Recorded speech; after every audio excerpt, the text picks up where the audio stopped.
ইউনুস আলাইহিস সালাতু ওয়াসসালাম যদি মাছের পেটে আল্লাহর তাসবিহ ঘোষণা না করতেন, তাহলে তাকে কত সময় পর্যন্ত মাছের পেটে থাকতে হতো? এ, এক নির্দিষ্ট সময় পর্যন্ত, বি, আল্লাহর ফয়সালা আসা পর্যন্ত, সি, 40 বছর পর্যন্ত, ডি, পুনরুত্থান দিবস পর্যন্ত। আলহামদুলিল্লাহ, এই প্রশ্নের উত্তর হিসাবে বেছে নিচ্ছি অপশন ডি, পুনরুত্থান দিবস পর্যন্ত। লক করে দিব। জি ইনশাআল্লাহ। ফ্রিজ করা হোক অপশন ডি, পুনরুত্থান দিবস পর্যন্ত।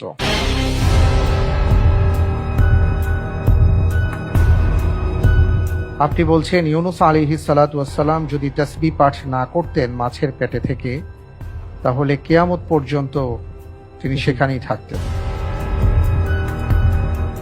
আপনি যে উত্তরটি দিয়েছেন আপনার উত্তরটি সঠিক উত্তর। আলহামদুলিল্লাহ।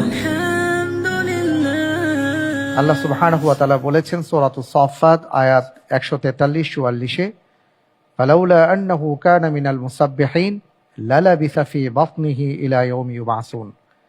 যদি তিনি আল্লাহর তাসবিহ পাঠ না করতেন তবে তাকে পুনরুত্থান দিবস পর্যন্ত মাছের পেটেই থাকতে হতো।